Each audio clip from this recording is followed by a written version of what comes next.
હવે જોઈશું સમાચાર વિસ્તારથી। હિન્દવી સ્વરાજ્યના સંસ્થાપક હિન્દુ સમ્રાટ શ્રી છત્રપતિ શિવાજી મહારાજની પૂર્ણ કદની અશ્વરૂઢ ભવ્ય પ્રતિમાનું વ્યારા ખાતે ભવ્ય અનાવરણ કાર્યક્રમ યોજાયો હતો, જેમાં રાજ્યના આદિજાતિ મંત્રી કુંવરજી હળપતિ સહિત લીંબાયતના ધારાસભ્ય સંગીતા પાટીલ, છોટુ પાટીલ સહિતના મહાનુભાવો ઉપસ્થિત રહ્યા હતા। 6 જૂન એટલે શ્રી છત્રપતિ શિવાજી મહારાજનો રાજ્યાભિષેક દિવસ માનવામાં આવે છે।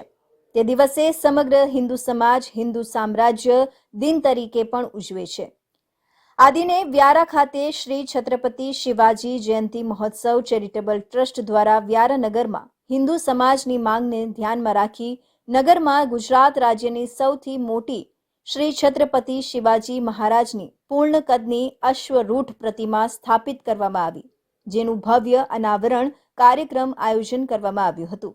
નગરના દત્તકૃપા સોસાયટી ખાતેથી ઘોડે સવાર શ્રી છત્રપતિ શિવાજી મહારાજની ઝાંકી સાથે ભવ્ય ઢોલ નગારા અને ડીજે સાથે શોભાયાત્રા કાઢવામાં આવી હતી, જે શોભાયાત્રા શ્રી છત્રપતિ શિવાજી મહારાજ ચોક ખાતે પૂર્ણ થઈ હતી। આ કાર્યક્રમમાં ગુજરાત સરકારના મંત્રી કુંવરજી હળપતિ સહિત લીંબાયતમાં ધારાસભ્ય સંગીતા પાટીલ, સુરતના સામાજિક આગેવાન, સુરત શિવાજી મહારાજ સ્મારક સમિતિના પ્રમુખ છોટુ પાટીલ, નિઝરના ધારાસભ્ય ડોક્ટર જયરામ ગામિત, વ્યારાના ધારાસભ્ય મોહન કોંકણી, જિલ્લા ભાજપ પ્રમુખ, જિલ્લા સંગઠન પ્રભારી સહિતના મહાનુભાવો, વિવિધ સમાજના આગેવાનો અને હજારો જનમેદની ઉપસ્થિતિમાં જાહેર સભા અને શિવાજી મહારાજની ભવ્ય પ્રતીકનું ભવ્ય અનાવરણ કાર્યક્રમ યોજવામાં આવ્યો હતો। આજે વ્યારા નગર ખાતે આજે વ્યારામાં તમે જોવો છો કે અશ્વરૂઢ છત્રપતિ શિવાજી મહારાજની અશ્વરૂઢ પ્રતિમાનું અનાવરણ કરવામાં આવ્યું છે। આજે છત્રપતિ શિવાજી મહારાજનો રાજ્યાભિષેકનો દિવસ આજે ખૂબ ઐતિહાસિક એવો દિવસ છે। આજના દિવસે છત્રપતિ શિવાજી મહારાજ સાહેબનો રાજ્યાભિષેક થયો હતો અને એટલા માટે આ ઐતિહાસિક દિવસ છે।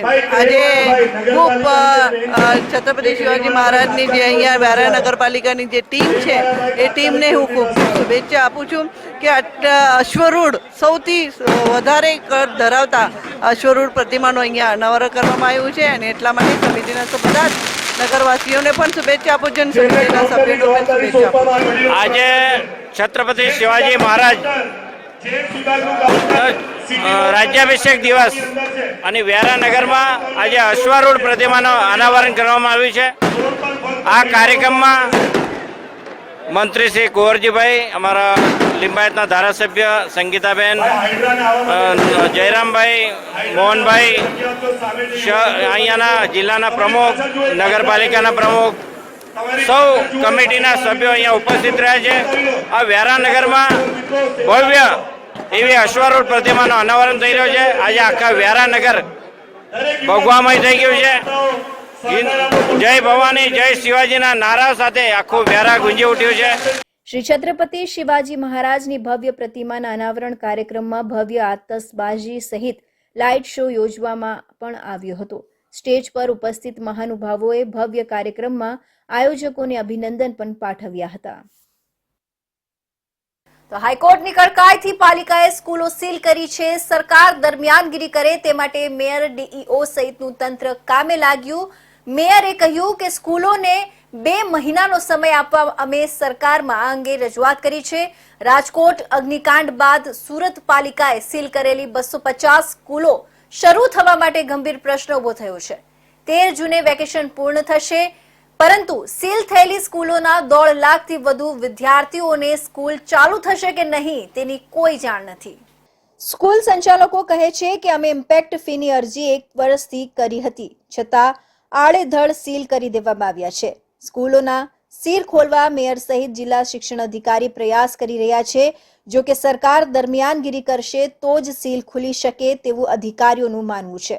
પાલિકાએ પૂણા, કતારગામ, લીંબાયત, વરાછા, અઠવા, ઉધના સહિતના વિસ્તારોની અંદાજે 250થી વધુ સ્કૂલોને સીલ મારી દીધા છે।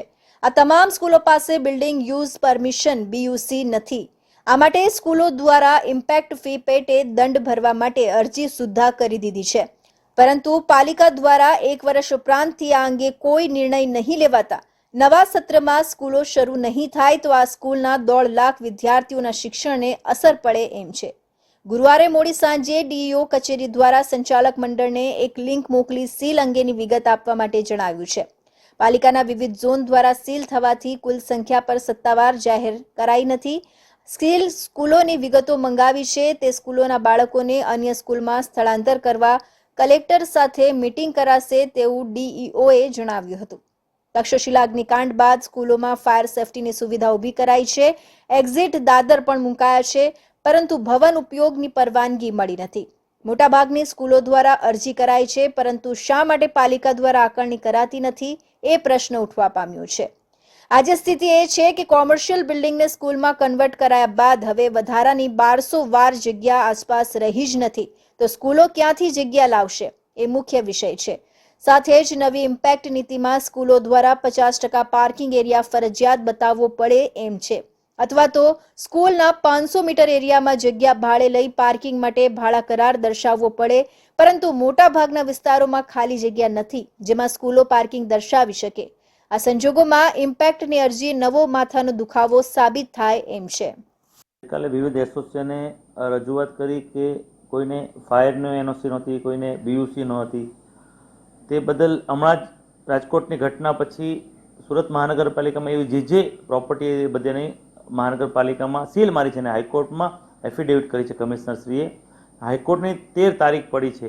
એસોસિએશનની રજૂઆત એવી હતી કે અમને જો થોડોક ટાઈમ મળે, આવનાર સમયમાં વિદ્યાર્થીઓનું સત્ર પણ શરૂ થાય છે, તે લોકોની તમામ વાતો મેં ધ્યાનથી સાંભળી અને તે લોકોને હૈયાધરપ આપી છે કે હું રાજ્ય સરકારમાં તમારી લાગણી પહોંચાડીશ. અત્યારે શાળા સંચાલક મંડળ આવ્યા હતા, ટ્યુશન ક્લાસીસ એસોસિએશન હતા, વિવિધ માર્કેટોના એસોસિએશનના પ્રમુખશ્રીઓ આવ્યા હતા, હોટલ એસોસિએશન આવ્યા હતા, વિવિધ એસોસિએશન ગઈકાલે રજૂઆત કરવા આવ્યા હતા.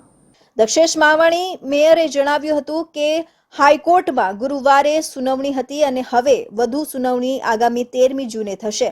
એટલે સ્કૂલોના ગંભીર પ્રશ્ને પ્રદેશ પ્રમુખ CR પાટીલ અને ગૃહમંત્રી હર્ષ સંઘવીને સરકારમાં રજૂઆત કરી આ પ્રશ્નના ઉકેલ માટે રસ્તો કાઢવા માટે જણાવ્યું છે. સ્કૂલોને 1-2 મહિનાનો સમય અપાય એ માટે પણ કહેવાયું છે. રાજકોટમાં સર્જાયેલી દુર્ઘટનાને પગલે સફાળા જાગેલા ફાયર બ્રિગેડ દ્વારા આકરી કાર્યવાહી કરવામાં આવી છે. દિવસ રાત જોયા વગર જ તંત્ર દ્વારા એક કમિટી રચીને ફાયર સેફટી વગરની જગ્યાઓને સીલ કરવાની કામગીરી કરવામાં આવી છે. ત્યારે કાપડ માર્કેટ સીલ થતા વેપારીઓમાં રોષ જોવા મળી રહ્યો છે. વેપારીઓ રસ્તા પર ઉતરી આવ્યા છે. માર્કેટ ખોલવાની દિશામાં કોઈ જ કામગીરી ન થતી હોવાથી રસ્તા રોકી વિરોધ પ્રદર્શન કરવામાં આવી રહ્યું છે. ટેક્સટાઇલ માર્કેટમાં વેપાર કરનારા વેપારીઓ આજે ફોસ્ટાની ઓફિસમાં પહોંચ્યા હતા. ત્યાંથી કોઈ યોગ્ય જવાબ ન મળતા વેપારીઓ રસ્તા પર ઉતર્યા હતા. વેપારીઓએ દુકાન ખોલવા માંગ કરી હતી. સાથે જ રસ્તો રોકી વિરોધ પ્રદર્શન કરવામાં આવ્યું હતું. આ દરમિયાન પોલીસ કાફલો પણ દોડી આવ્યો હતો, જેથી થોડી વાર માટે સંઘર્ષ સર્જાયું હતું. ये मार्केट सील किया, इसमें बोले हाईकोर्ट का आदेश है वो, लेकिन जिन जिन अधिकारियों ने गुमास्तादारा लाइसेंस इश्यू किया है, मार्केट को बीयूसी दिया है, प्रोफेशनल टैक्स लेते हैं, वेरा बिल आता है, लाइट का कनेक्शन आता है, जब ऐसा हादसा होता है तभी उनको क्यों याद आता है? पहले वो अधिकारी जो संबंधित अधिकारी थे उनकी प्रॉपर्टी सील करो, उनको घर से बाहर निकालो, फिर मार्केट के अंदर आप आइए. सस्पेंड करो, इनकी प्रॉपर्टी सील करो और उसके बाद में उनके पीछे कौन कौन थे जिसने भी पैसा लेकर ये कार्य करवाया, आज उसका व्यापारी भुगतान कर रहा है. व्यापारी भुगतान क्यों करे? जिन अधिकारियों ने मजा लिया है, जिन राजनेताओं ने मजा लिया है, उनको सस्पेंड करो, उनकी प्रॉपर्टी सील करो और उसके बाद में फिर व्यापारियों को दंडित करो. हमारा सरकार से, गुजरात सरकार से एक ही दरख्वास्त है, मार्केट बंद करना कोई सॉल्यूशन नहीं है. मार्केट चालू करो, आप महीने 2 महीने का समय दो, जो आपको डॉक्यूमेंट चाहिए हम पूरे करवाएंगे. हमारे मार्केट में एनओसी नहीं है, बाकी सब फैसिलिटी है. अब जब तक मार्केट खुलेगा नहीं, जब तक एनओसी मिलेगा नहीं. बंद करना कोई सही निर्णय नहीं है. आज 10 दिन हो गए मार्केट बंद है, खर्चे भारी पड़ रहे हैं, किस को जवाब देवे? ટેક્સટાઇલ માર્કેટ એસોસિએશનના વેપારીઓએ પોતાની રજૂઆત જે હતી એ રજૂઆતને યોગ્ય પ્રમાણમાં જે મિલકતો સીલ કરી દેવામાં આવી છે એ બાબતે એમનો વિરોધ હતો અને એમના માટે એમનો રસ્તો બ્લોક કર્યો હતો.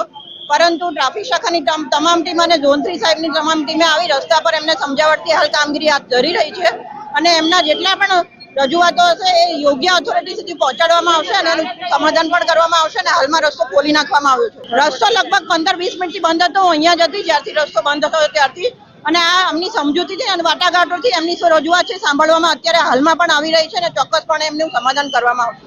અત્યારે ખોલી નાખેલો જે રસ્તો અમારી બેસ્ટ પ્રાયોરિટી એ છે કે નોર્મલ પબ્લિકને જે હાલાકી પડે નહીં એ અમારી પ્રાથમિકતા છે.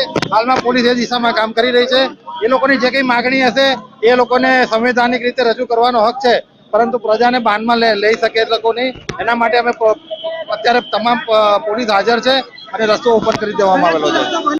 વેપારીઓએ કહ્યું કે 14 માર્કેટોમાં હજારો કર્મચારીઓ કામ કરી રહ્યા છે. રોજગારી છીનવાઈ ગઈ છે. 10 દિવસથી માર્કેટ બંધ છે. કોઈ જવાબ આપતું નથી. નેતાઓ જવાબ આપતા નથી. અધિકારીઓ કોઈ પગલાં લેતા નથી. હાઈકોર્ટનો મુદ્દો છે, પરંતુ કોઈ કંઈ કહેવા તૈયાર નથી. આજે માર્કેટ નહીં ખુલે તો આવતીકાલથી ચક્કાજામ કરવામાં આવશે તેવી ચીમકી આપી હતી. સુરતના હજીરાની આર્સેલર મિત્તલ નિપ્પોન સ્ટીલ કંપનીની એનજી એટલે કે નેચરલ ગેસ ટેન્કમાં ગેસ લીકેજથી આગ લાગતા કંપનીના કર્મચારીઓમાં નાસભાગ મચી ગઈ હતી.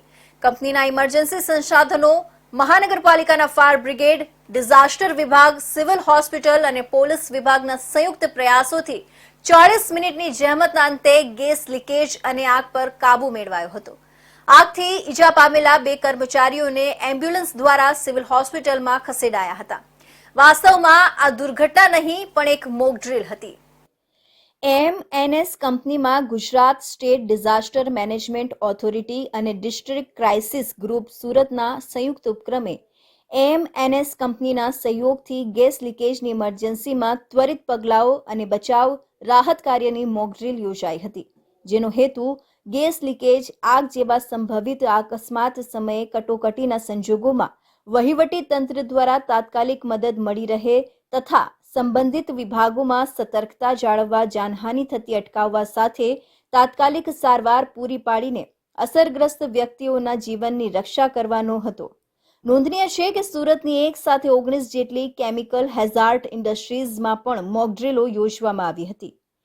કંપનીમાં 2 ટેકનિશિયન અને 1 એન્જિનિયર એનજી લાઇનના મુખ્ય ફ્લેંજ સાંધામાંથી નાના લીકેજ દુરસ્ત કરવા માટે કામ કરી રહ્યા હતા, જે દરમિયાન ફ્લેંજ ગાસ્કેટ ફાટી ગયું, જેના કારણે ભારે ગેસ લીકેજ થયું અને અચાનક આગ પણ લાગી. આગની જ્વાળામાં એક કર્મચારી દાઝી ગયો હતો. પવનના વેગને કારણે એક ટેન્કરમાં આગ લાગી. પરિણામે બીજા એક કર્મચારીને પણ ઈજા થઈ હતી, જેની જાણ પ્લાન્ટ કંટ્રોલ રૂમમાં કરવામાં આવી. એમએનએસના ફાયર કંટ્રોલ રૂમને જાણ થતાં તાત્કાલિક કંપનીના ફાયર ટેન્ડર અને એમ્બ્યુલન્સ ઘટના સ્થળે પહોંચ્યા હતા. ઇમરજન્સી કંટ્રોલ ગ્રુપ દ્વારા લીકેજને રોકવાના અને આગ બુઝાવવાના પ્રયાસો શરૂ કરાયા હતા, પરંતુ ગેસ લીકેજના કારણે આગ વધતી જતી હોવાથી લોકલ ક્રાઇસિસ ગ્રુપને જાણ કરાતા પ્રાંત અધિકારી પાર્થ તલસાણિયાના વડપણ હેઠળના સુરત લોકલ ક્રાઇસિસ ગ્રુપ કમાન્ડે ઘટના સ્થળે પહોંચી પરિસ્થિતિનો તાગ મેળવી તત્કાલ ઓફસાઇટ ઇમરજન્સી જાહેર કરી હતી. આસપાસની ક્રિપ્કો, ઓએનજીસી, એલએનટી, રિલાયન્સ સહિતની કંપનીઓના ફાયર ટેન્ડરો પણ ત્વરિત મદદે પહોંચ્યા હતા. ગેસ લાઇન અને ટેન્કરને ચારે બાજુથી ફોમના મારો શરૂ કરાયો હતો. આખરે લીકેજને બંધ કરવામાં સફળતા મળી હતી. લોકલ ક્રાઇસિસ ગ્રુપના અધ્યક્ષ વતી ઉપસ્થિત 84 મામલતદાર એએનએસ પરિતોષે ઓલ ક્લિયરન્સ આપ્યું હતું.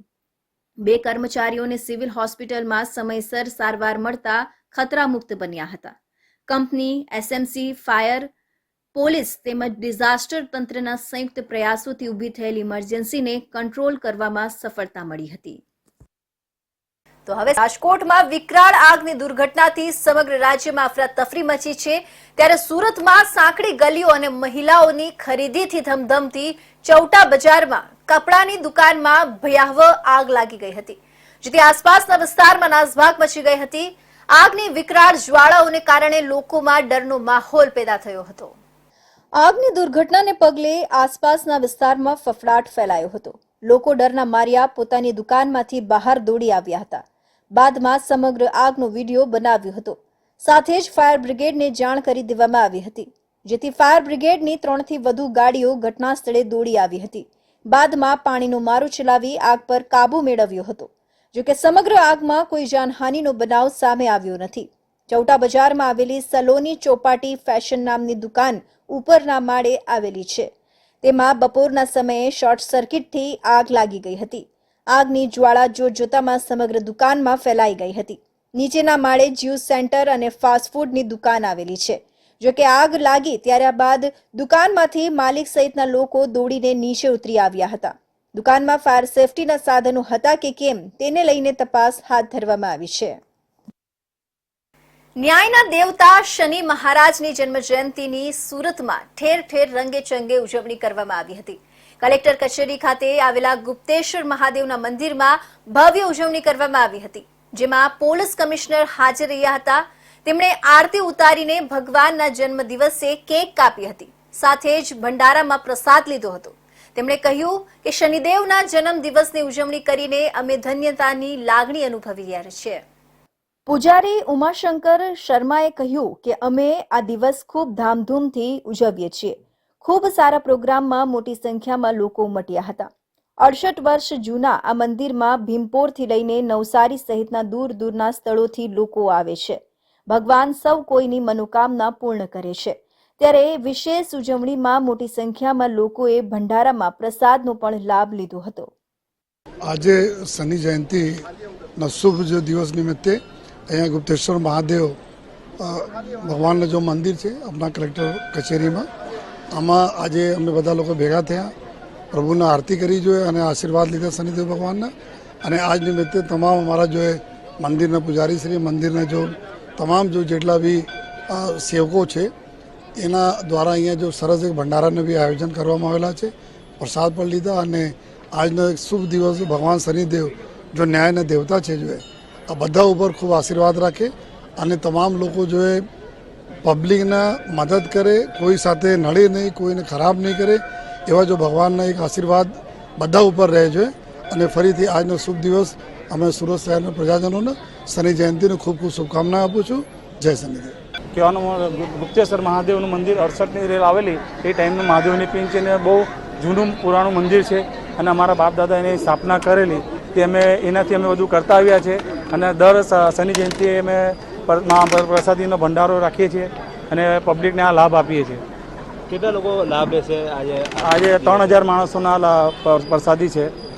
કોણ કોણ મહેમાનો અહીંયા પોલીસ કમિશનર સાહેબ આવ્યા હતા, કલેક્ટર સાહેબ આવ્યા હતા, પ્લસ પછી અમારા જે પોલીસ લાઇનના છોકરાઓનો ગ્રુપ છે, સતીશભાઈ છે, અમારા કનુભાઈ છે, દિલીપભાઈ છે, બધા અમે મળીને બધું એકબીજાને હેલ્પ કરીને અમે કરીએ છીએ. हमारा शनिदेव भगवान का जन्म उत्सव है. हम इस सभी भक्त बड़ी धूमधाम से मनाते हैं और इसमें हमारे मेन कार्यकर्ता, मेन सब कुछ संबोधित करने वाले हमारे सुनील भाई ठाकुर जो पूरा मेरी मदद करते हैं हर चीज़ से, ठीक है कि नहीं. और आज शनि भगवान का जन्मदिन है, हमने धूमधाम से मनाया है. हम इस सभी भक्तों पर भंडारा रखते हैं, अच्छा प्रोग्राम रखते हैं. 3,500 आदमी का खाना पीना रहता है. इसमें सभी भक्तों की कृपा रहती है. कितना पुराना मंदिर है? ये कम से कम 68 વર્ષ જૂના મંદિર है. સુનિલભાઈ ઠાકુરે કહ્યું કે 68ની રેલમાં આ મંદિરની સ્થાપના અમારા વડવાઓએ કરી હતી. આજે 3000થી વધુ લોકો હાજર રહ્યા હતા. પોલીસ કમિશનરથી લઈને કલેક્ટર અને પોલીસ લાઇનના સ્ટાફના તથા પરિવારના લોકોએ પણ વિશેષ હાજરી આપી હતી. આજના શુભ દિવસે ભગવાન સૌ કોઈનું કલ્યાણ કરે તેવી કામના કરવામાં આવી હતી. ગામરેજની જનતા માટે આનંદના સમાચાર છે. ટૂંક સમયમાં જ ટ્રાફિકની સમસ્યાથી લોકોને મુક્તિ મળશે. આચારસંહિતા પૂરી થતા કામરેજના ધારાસભ્ય અને રાજ્યના મંત્રી પ્રફુલભાઈએ સંકલન સમિતિની બેઠક યોજી અને દબાણો દૂર કરી રસ્તા પહોળા કરવાની સૂચના આપી હતી. છેલ્લા કેટલાક સમયથી કામરેજ 4 રસ્તા પર ટ્રાફિકની સમસ્યાએ માથાનો દુખાવો બની છે. ત્યારે કામરેજ તાલુકાના ધારાસભ્ય અને રાજ્યના મંત્રી પ્રફુલભાઈ પાનસેરિયાએ કામરેજ તાલુકા પંચાયત ખાતે સંકલન સમિતિની બેઠક યોજી હતી. આ બેઠકમાં કામરેજ પોલીસ ચોકીથી બાપા સીતારામ ચોક થઈ દેરોદ પાટિયા સુધીના કેનાલ રોડનું દબાણ દૂર કરી યુદ્ધના ધોરણે ચોમાસા પહેલા રસ્તાનું કામ પૂર્ણ કરવા અધિકારીઓને સૂચના આપી હતી. સાથે સાથે મંત્રીએ જણાવ્યું હતું કે કામરેજમાં 700 કરોડના ખર્ચે થઈ રહેલા ડ્રેનેજ લાઇનનું કામ પૂર્ણતાના આરે આવી ગયું છે અને 500 કરોડથી વધુના ખર્ચે પાણીની લાઇનનું પણ કામ શરૂ થયું છે. જે માટે જમીન સંપાદન કરવી અને વારીગૃહ ક્યાં બનાવવું તે બાબતે વિવિધ એજન્સીઓના અધિકારીઓ સાથે ચર્ચા કરવામાં આવી હતી. આજ રોજ કામરેજ 4 રસ્તાથી નહેરવાળા રોડ, કામરેજ ચોકડીના અનેક પ્રશ્નો અને સમસ્યાઓ સોલ્યુશન માટે સુડાના અધિકારી, નહેર વિભાગ, પોલીસ તંત્ર, DGVC, અમારો પ્રાંત ઓફિસર અને નહેર વિભાગ તમામ અધિકારીઓ સાથે રૂબરૂ સ્થળ વિઝિટ લઈ કામ ઝડપથી ચાલે, લોકોની ટ્રાફિકની સમસ્યા છે તો દબાણ દૂર કરવા માટે 10 દિવસનો અધિકારીઓને સમય આપી અને તત્કાલ જે રોડના દબાણો છે, લોકોને યાતાયાતની અંદર જે પ્રશ્ન થઈ રહ્યા છે એ સોલ્યુશન કરવા માટેની પણ સૂચના આપવામાં આવી છે. આ અમલીકરણ ચોમાસા પહેલા થઈ જાય અને જે નહેર વિભાગથી કામરેજ 4 રસ્તાથી નેશનલ હાઈવેથી અંદર જતો નહેરનો ડબલ પટ્ટીનો રોડ જે મંજૂર કર્યો છે એનું યુદ્ધના ધોરણે કામગીરી પૂર્ણ થાય. વધુમાં પ્રફુલ્લ પાનસેરિયાએ જણાવ્યું હતું કે કામરેજ 4 રસ્તા પર ગત વર્ષે જે નો પાર્કિંગનું જાહેરનામું બહાર પડાયું હતું તેનું પણ કામરેજ પોલીસને કડક અમલ કરવા સૂચના આપી હતી. આજની સંકલન સમિતિની બેઠકમાં તમામ વિભાગના અધિકારીઓ હાજર રહ્યા હતા અને સાથે તાલુકા પંચાયતના પ્રતિનિધિઓ તેમજ ભાજપના અગ્રણીઓ અને કાર્યકર્તાઓએ પણ ઉપસ્થિત રહી પ્રજાના સુખાકારી માટે ચર્ચામાં ભાગ લઈ સૂચનો આપ્યા હતા. દમણ લોકસભાની ચૂંટણીમાં અપક્ષ ઉમેદવાર ઉમેશ પટેલે દમણ દીવમાં ઐતિહાસિક જીત હાંસલ કરી હતી. લોકસભાની ચૂંટણીમાં ઉમેશ પટેલને 42,523 મત, ભાજપના ઉમેદવાર લાલુ પટેલને 36,296 અને કોંગ્રેસના ઉમેદવાર કેતન પટેલને 11,258 મત મળ્યા હતા. આ ઐતિહાસિક જીત બાદ દમણ અને દીવમાં ઉમેશ પટેલ દ્વારા રેલી કાઢવામાં આવી હતી.